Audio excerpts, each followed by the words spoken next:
Nós vemos isso nesse texto, quando Jesus diz: contra você tenho isto. Você tolera Jezabel, aquela mulher que se diz profetiza. Com os seus ensinos ela induz os meus servos à imoralidade sexual e a comerem alimentos sacrificados aos ídolos. Jesus aprova a igreja de Tiatira pelo amor, pelo serviço e pela fé, a confiança daqueles irmãos no Senhor, mas por outro lado reprova aquela igreja por conta da heresia que estava crescendo ali no meio daquela comunidade. Jesus aprova Tiatira pelo amor, mas reprova Tiatira porque ela estava negociando a verdade. Estava aceitando passivamente o falso ensino, um falso evangelho, florescer no meio daquela igreja. Fazendo um contraponto de novo com a igreja de Éfeso, Éfeso tinha verdade, era uma igreja que combatia as heresias, mas Éfeso não tinha amor. A igreja de Tiatira tinha amor, mas estava sendo soterrada por heresias, por uma falsa profetisa que estava ali presente naquela igreja. Nós precisamos de um equilíbrio, nós precisamos de amor e verdade. O próprio apóstolo Paulo diz que nós devemos, inclusive, falar a verdade em amor.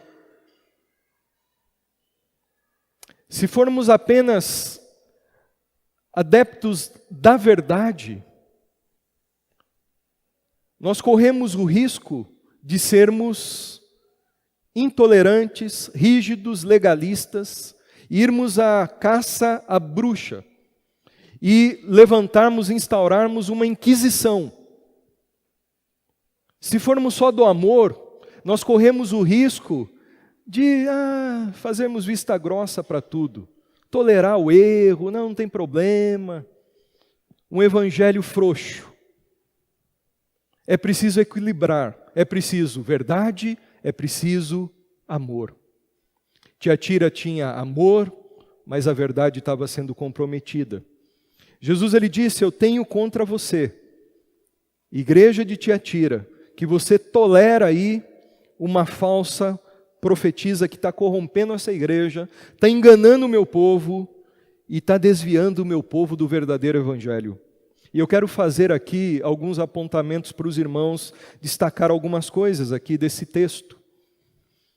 Em primeiro lugar, é interessante nós percebermos que Jesus ressalta que aquela mulher, ela se dizia profetisa. Se dizia profetisa, ou seja, ela mesma se dizia ser profetisa. Ela se auto-intitulou profetisa, ela se auto-ordenou. Ela era profetisa, mas quem que ordenou aquela mulher? Quem reconheceu a vocação daquela mulher? Ela mesma. Não foi Jesus, não foi Deus. Jesus diz: essa mulher que se diz profetiza. Não foi eu que chamei ela para o ministério. Ela está aí no meio de vocês e ela se autodeclarou líder nessa igreja. Não foi a igreja que a ordenou, não foi Deus, não foi uma liderança eclesiástica reconhecida que reconheceu o chamado daquela mulher e a vocação. Ela mesma se autodeclarou profetisa. Aquela que detinha as revelações que vinham diretamente de Deus para a igreja. E o falso ensino, meus irmãos, cresce no Brasil, por causa de muitas pessoas como essa mulher que se intitulava profetisa em Tiatira.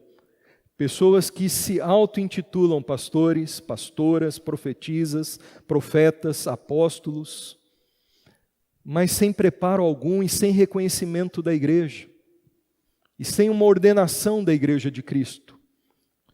Hoje nós estamos inundados por pregadores e pregadoras da internet, e você tem que fazer uma lição de casa a partir de hoje se você não faz. Se você assiste YouTube, essas pregações, comece a olhar para essas pessoas que estão ali e comece a perguntar o seguinte: quem ordenou essa pessoa ao ministério? De onde essa pessoa vem? Qual que é a história dessa pessoa com Deus?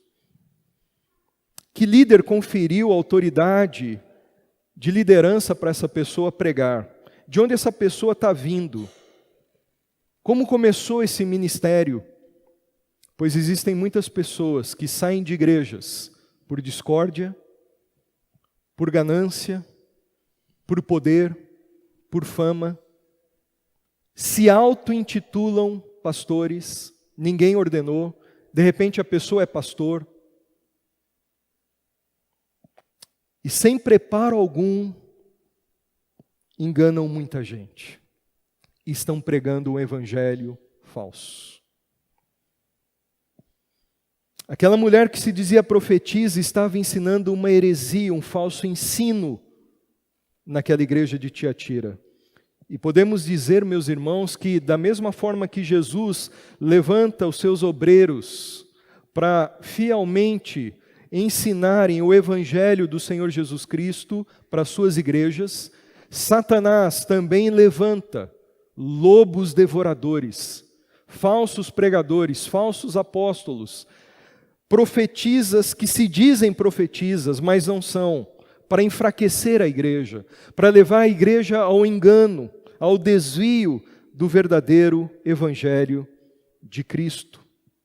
Que falso evangelho aquela pseudo-profetisa estava ensinando em Tiatira? Tudo indica aqui que o seu ensino tinha a ver com idolatria e imoralidade sexual.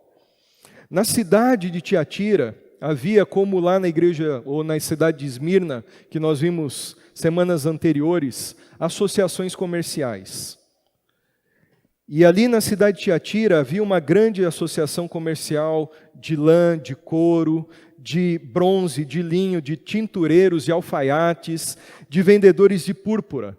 Inclusive Lídia, que foi a primeira a se converter na Europa, em Filipos, alcançada pelo ministério do apóstolo Paulo, ela era de Tiatira e ela era vendedora de púrpura. Provavelmente ela já participou de alguma dessas associações comerciais que estavam ali na cidade de Tiatira.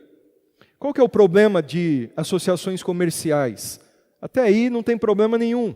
O problema é que naquele tempo participar de associações comerciais significava ser conivente com a idolatria.